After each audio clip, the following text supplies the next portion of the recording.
Hello and welcome to Preview. My name is Giampapa. And I'm Don LaTulip. And once again on this show we preview the latest in films and what's going on in theater. And Tiana will be here in a few moments to give you her reviews. But first, let's talk film. Okay, Saving Private Ryan told the story of World War II GIs at Normandy Beach. Now comes the story of our soldiers, now this time during the Battle of Guadalcanal. The Thin Red Line is based on the best-selling novel by James Jones and deals with a group of soldiers brought in to relieve the Marines in one of the bloodiest battles of the Pacific conflict.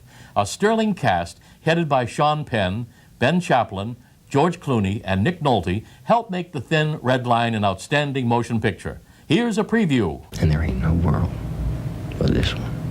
I've seen another world. Sometimes I think it was just my imagination.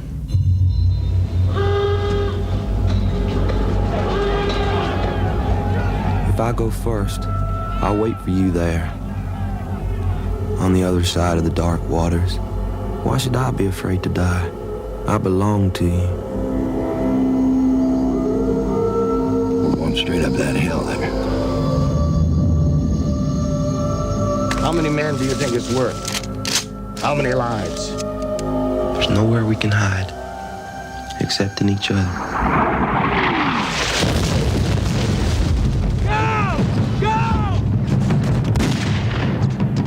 Killed a man. Worst thing you can do. Nobody can touch me for it. Make no difference who you are. No matter how much training you got, how tough a guy you might be, you're in the wrong spot at the wrong time, you're gonna get it. I want you to attack right now with every man at your disposal. I've lived with these men, sir, for 2.5 years, and I will not order them all to their deaths.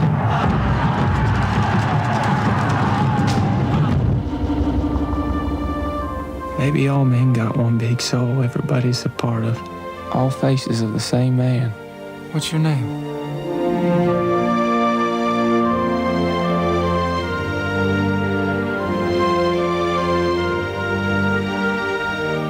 What difference you think you can make, one single man, in all this madness? You're just too soft-hearted. You're not tough-fibered enough. Have you ever had anyone die in your arms, sir? Who lit this flame in us? Because I have you, nothing can touch me. No hurt, no grief, not even death.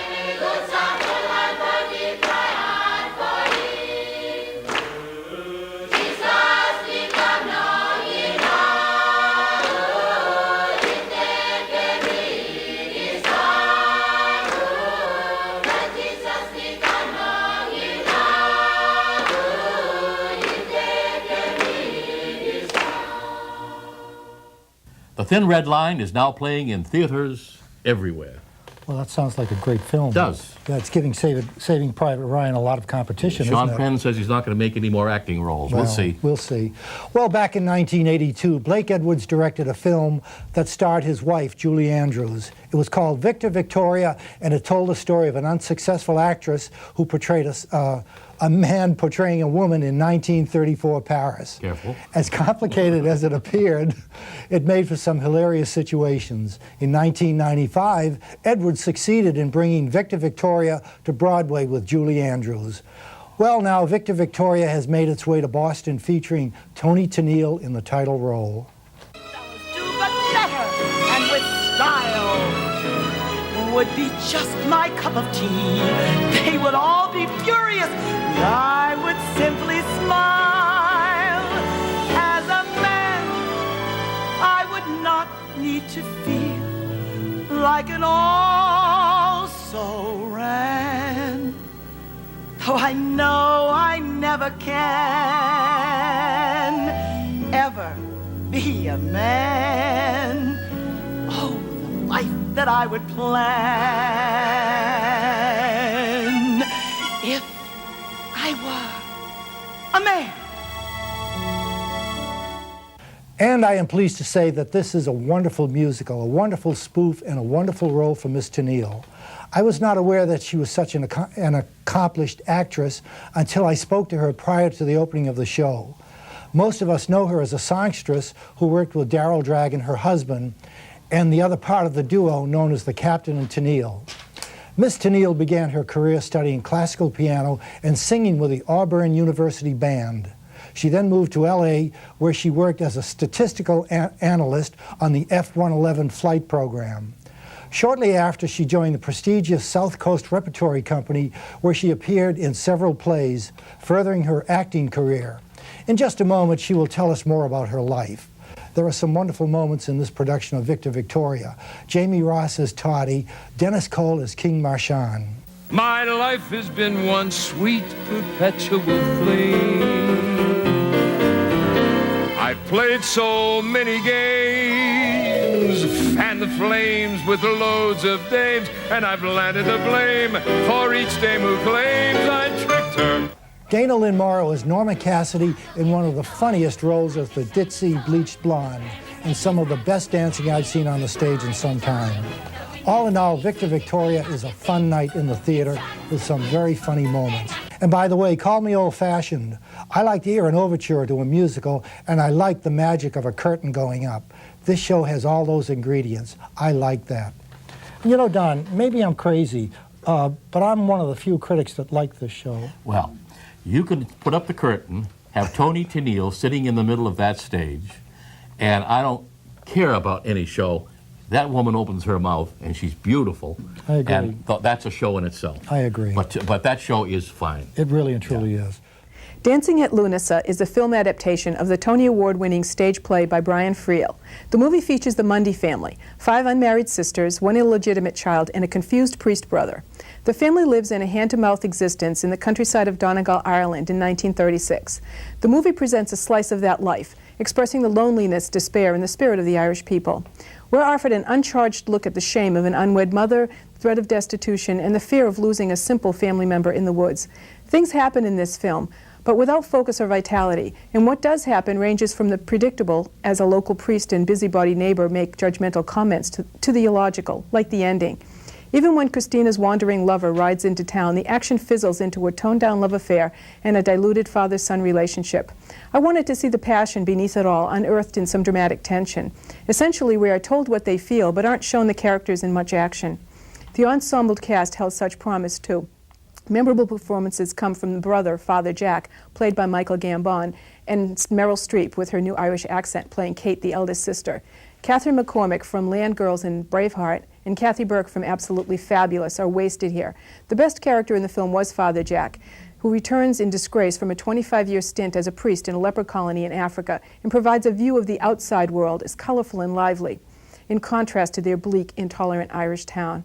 I would have loved to have seen this play on stage, feeding off the energy of the performers themselves, but with the two-dimensional screen, the energy just isn't conveyed. This film showed such promise. I was actually surprised when the credits started to roll. I looked at my watch and wondered where the rest of the movie was. I recommend it if you like watching a character study, looking at the Irish countryside, listening to brogues, but for film to really work, it must deliver dramatic action, and that's what was missing here for me. In dramatic contrast is Shakespeare in Love, an extraordinary movie that supposes a connection between William Shakespeare's lust and his creativity. Poor Will is broke and suffering from writer's block and impotence when the film opens. He's been commissioned to write a play titled Romeo and Ethel, the Pirate's Daughter, yet he's unable to produce either on stage or in the bed. Then Viola appears on the scene, gorgeous, articulate intelligence, and in love with the bard's words. By association, she also falls passionately in love with Will. The torrid yet doomed love affair is what cures both of Will's blocks, providing the stimulus for his writing the tragic love affair we know as Romeo and Juliet. Joseph Fiennes, currently playing as the lover in Elizabeth the Virgin Queen, tosses us another thespian treat as the love-struck William Shakespeare. He maintains a frenetic level of emotion and energy throughout, delivering his lines spontaneously and genuinely, as if saying them for the first time. He skillfully performs the gamut of emotions from ecstatic to despondent, with so many in between, all with a comic bent. Certainly, Joseph Fiennes' star is rising high and fast. Maybe his next film will bring him into a more modern period so we can hear him speak contemporary English. Gwyneth Paltrow also gives a stellar performance as Will's lover and muse. Their love scenes are fiery enough to inspire the kind of sonnets and eternal love poems that Shakespeare wrote. Paltrow also speaks the language so naturally and eloquently that she seems to have come from that time and place. She provides a contrast for the rest of the cast with her softness and gentility. The entire cast was smooth and polished. Jeffrey Rush from Shine and Elizabeth the Virgin Queen, a stuttering tailor, Viola's parents, and a dog all worked in sync to keep the audience amused. Imelda Staunton was charming as Viola's nurse and protector. Special mention has to go to Judi Dench, cunning, bright, and fierce as Elizabeth the Queen, stealing every scene she's in. And to Ben Affleck as Mercutio, Romeo's sidekick, an arrogant, egocentric, very comic actor who's been duped into believing he's just had the lead in a play called Mercutio. Just as an aside, last year Matt Damon described his friendship with Ben as similar to Romeo and Mercutio. While the acting all around is a perfect 10, the script is an 11. Tom Stoppard and Mark Norman have produced a perfect screenplay, literate, witty, fast-paced, rambunctious, and yet easy to follow. Stoppard has included so many allusions to actual people from that time that you know each character has to be significant and real. So when you meet a character named John Webster who loves the bloody parts of the plays, sits in a corner feeding mice to a very large cat, you wonder who he really was. Upon investigation, I learned that he was indeed a real person, a writer of grotesque plays in that period. It doesn't really matter if he was real or not, but it does illustrate the depth of this film. The director, John Madden, keeps up with the script, which takes us back and forth in scenes woven together to show the parallel development of the Will and Viola affair to that of Romeo and Juliet. One scene shows Viola standing on a balcony talking to Will, and then we slide back into the stage for a rehearsal of the same scene where Romeo is speaking to Juliet. This back and forth action is done seamlessly. The actual lines from the play fit into the film perfectly as well. The smooth movement and witty dialogue disguise the tremendous amount of work being done behind the scenes. We're transfixed while the actors perform their magic. Even if you don't like Shakespeare's work or the language of this time period, you'll enjoy this film. It's a wonderful experience that you just cannot miss. Thanks. Recently, I went into Boston at the Colonial Theater and I talked with Toni Tennille, and we have that on tape for you right now. Here it is. Yes, actually, Boston has a special meaning for Daryl and myself. Really? Because the first time I was here was when he and I were both in the Beach Boys band. Yes. And we stayed here, and the Beach Boys played on the Common. And this was back in 1972 or 73. I remember that. Yeah. So that was very special. He and I were just starting, Daryl and I were just starting our relationship. So it's kind of a romantic city for us. That was terrific. Yeah. Well, now you're back in Victor Victoria. Yes. Finally, it's come to Boston after all this time. Yeah. You know, it's unusual because Victor Victoria was a movie first, and now it's gone to Broadway. It's always the other way around. Exactly. Very, very unusual. Yeah. But I think Blake, Julie's husband, Blake Edwards, had the idea it would be a fabulous Broadway musical, and he wanted to do another musical for his wife, who had not been on Broadway for quite a while. That's right, a long time. Yeah, so he and created it for her. Well, tell me how you got the role. I went after this part. You did? Actually, my manager, Sherry Ingram, a couple of her friends said to me, Julie Andrews is probably going to stop doing Victor Victoria. She's been doing it for about a year. And somebody will have to take over, and you would be great in this part. And I hadn't really thought about it. I'd seen the movie in '82, but I hadn't really thought about it until they mentioned it. And they gave me a copy of a bootleg tape of Victor Victoria that was made for Japan. Had Japanese subtitles, but it was basically just the Broadway show. And I watched it and fell in love with the show, but I thought, well, you know, it probably wouldn't fit me because I'm a contralto and Julie is a soprano. Your voice is different. My voice is quite different. But when I sat down with the score, I found that she had pitched everything in my key, oddly enough. I've only taken 2 or 3 of the songs and dropped them just a half step to make it easier to do 8 shows a week. So I got very excited about the idea. And I made a video of myself in the part. Sent it to Blake Edwards and Tony Adams, his producing partner, and got it there just a couple of days after they'd signed Raquel Welch to finish the run in New York. So I thought, well, that's the end of that. But they called shortly afterwards and asked me, you know, if I would be interested in the tour. Well, now, it's closed shortly after Raquel Welch went into it on Broadway. I think 6 weeks or so. Yeah, I know it was a very short time. So it was probably ready to close anyway. Do you think so? I don't know. I like to think if I were there, it'd still be running, but...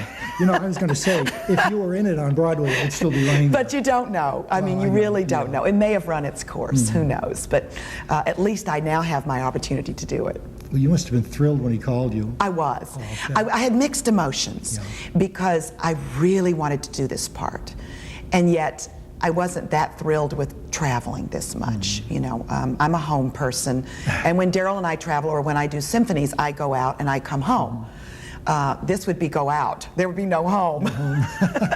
Although we did have just come off of a 3-week Christmas break, all of us in the cast. So we've all gained about 5 or 6 pounds, and we're ready to go to work again, to lose that weight again. Well, that's fabulous. Tell me something, Ms. Tennille. Tell me something about the show. There are, I'm sure, maybe 1 or 2 people that don't know what it's about. Well, it's a very complicated story, one that only a Blake Edwards could think up. I play Victoria Grant, and as I play her, she is a Southern girl. She's from Alabama, and she has been touring Europe with a light opera company. She runs out of money in Paris, ends up broke, kicked out of her hotel room, stumbles into a small little bar to get warm, and meets Toddy, Carol Todd, who is a gay man who is the MC at this club. And he takes pity on her, takes her to his flat, drives her off, and in the course of their conversation gets the idea that they could both make a lot of money if she would pretend to be a man pretending to be a woman, and he would be her agent. Now this, you have to kind of suspend disbelief to watch this show, but actually this is what happens. Victoria becomes the toast of Paris as Victor, and the problems ensue when she meets a Chicago businessman, kind of a shady businessman, handsome guy by the name of King Marchand, played by Dennis Cole in our production. And she immediately falls for him. And he falls for her, but he's very confused because he thinks she's a he. And this very definitely confuses him because he knows he's not a gay man. And yet he's attracted to this guy he's convinced is a woman. So that's how the complications ensue. Does that explain it? No. No, that tells me a lot. It's just as complicated. Did you have any problems trying to portray a man? Well, I think you have to remember that Victoria has not spent her life studying to be a guy. This is Toddy's idea. And it'd be like taking your mother or your wife or your girlfriend and putting her in a tux and say, okay, now go out and pretend to be a guy tonight.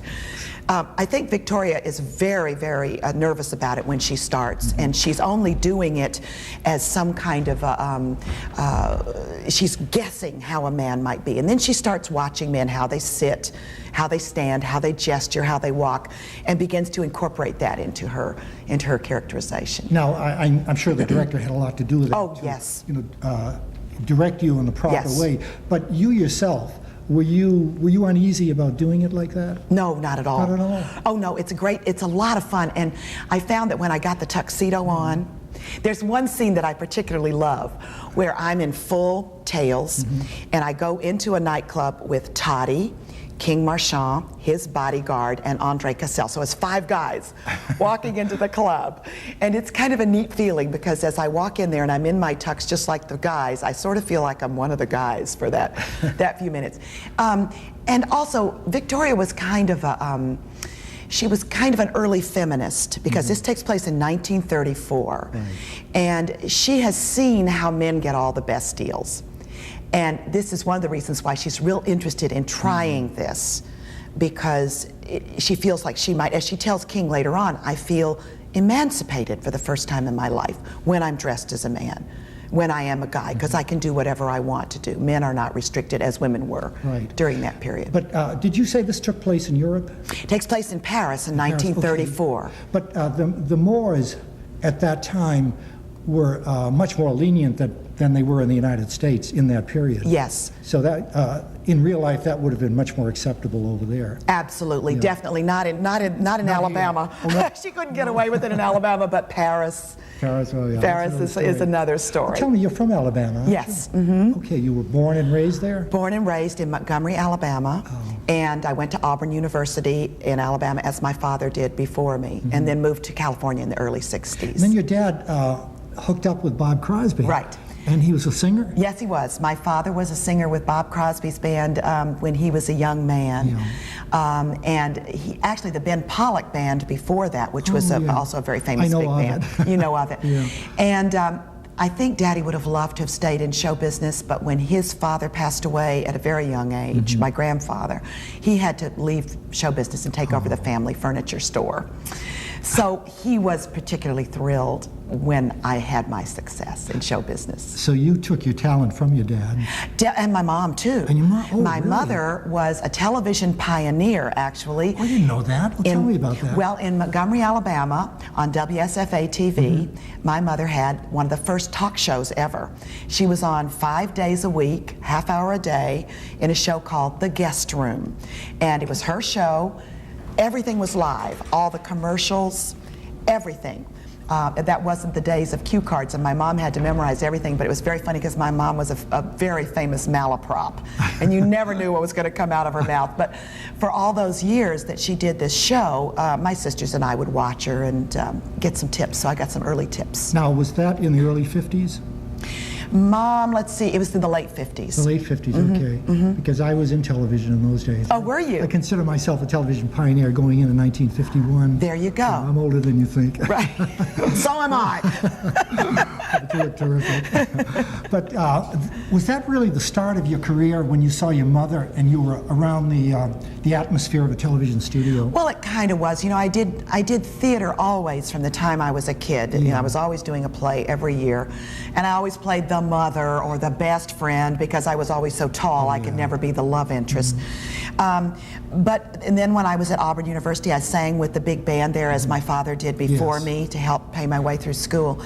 But really, I never thought I would have a career in show business. Really? Well, because when I moved to California, when I was in Alabama, it was always, oh, you're the best singer, oh, you know, this, that, and the other, but that was a small pond. When I moved to California, I realized I was just a little, you know, fish in a huge pond. And so I went to work for North American Aviation. Oh my. And I worked on the F-111 program there, and, you know, I was doing statistical analysis and things like that. And, but I always did theater, always, because I had to have some creative outlet. Well, I was impressed in your background, the fact that you portrayed Prince Orlovsky in Die Fledermaus. That tells me something about your voice, that you must have a very classical trained voice to be able to do a role like that. I don't really, because we transposed Fledermaus so that I sang it as a tenor would sing it.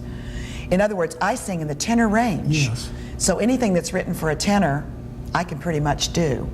And so that's what I did. It was transposed for me to do it. Well, it's still a compliment to you. No, I do have a trained voice, but I am definitely not an opera singer, although I play one in this show. I'm supposed to be a light opera singer. Well, this proves that you're a good actress also. Absolutely. Well, tell me about, now you met your husband, Darryl Dragon. Yes. In the early 60s, was it? No, 1971 in San Francisco, another romantic city. Now, and he was working for the Beach Boys at the time. Right, and I had written a musical called Mother Earth. It was a rock musical. I've heard of that. And we wrote it at South Coast Repertory Theater in Southern California, which has since become a Tony Award-winning regional theater.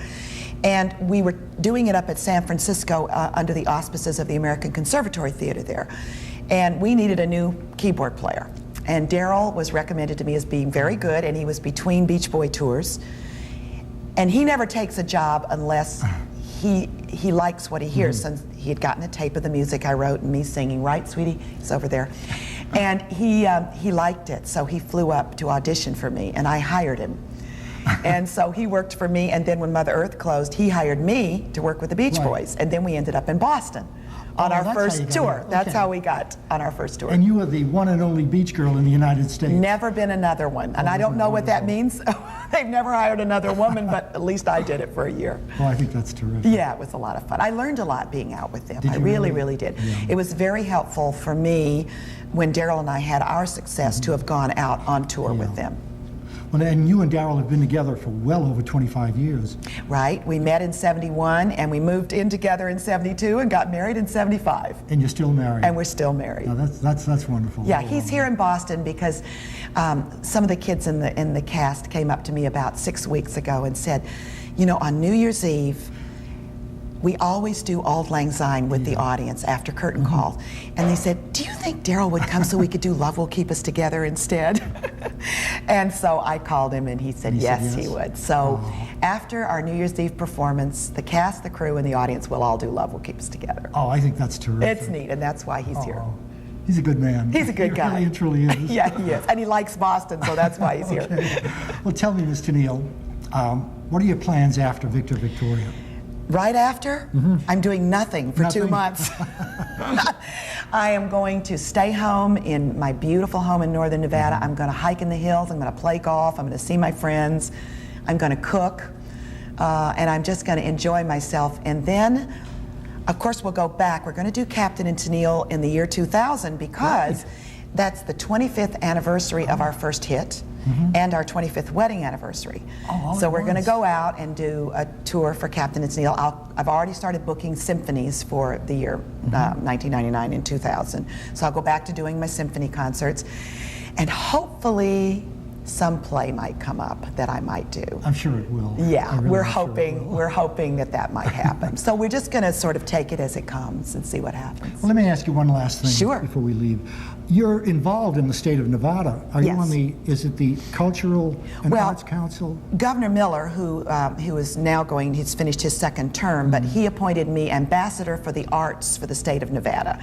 And what that means is basically I help support the arts in the state, and I go around the country and tell the world what a fabulous art scene we have in Nevada, which we do indeed. So you're sort of an ambassador. Absolutely. That's exactly what my title is. And we'll see if our new governor, Kenny Gwynn, wants me to stay. I'm in absentia right now. I told him, I said, I'm afraid I'm going to be out of state for 9 months, but I'll be back and start again.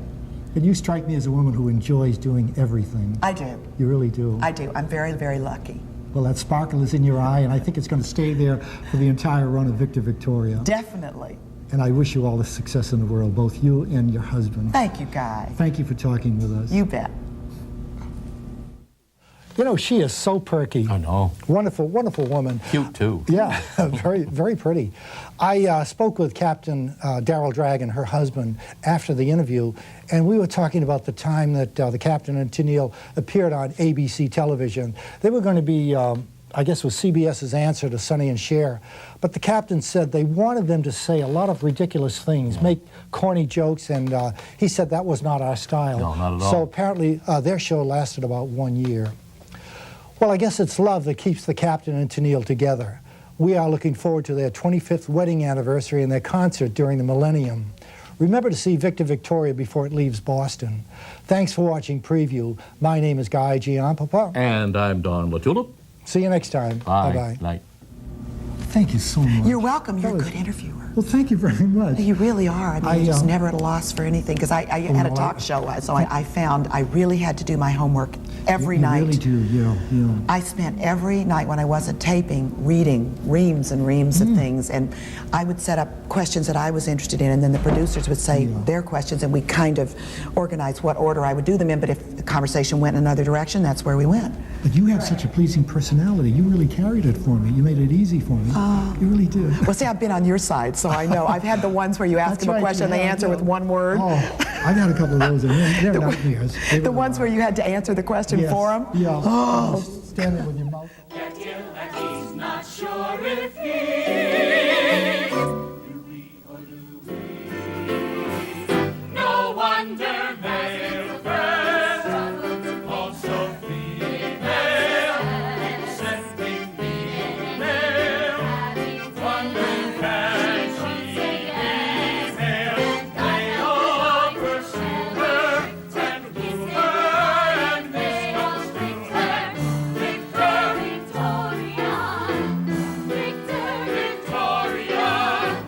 Victoria, what a victor you are.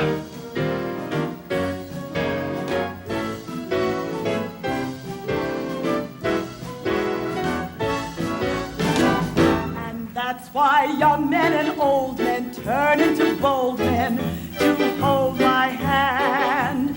They get too frazzled and bedazzled to understand. You can't contradict her or predict him. She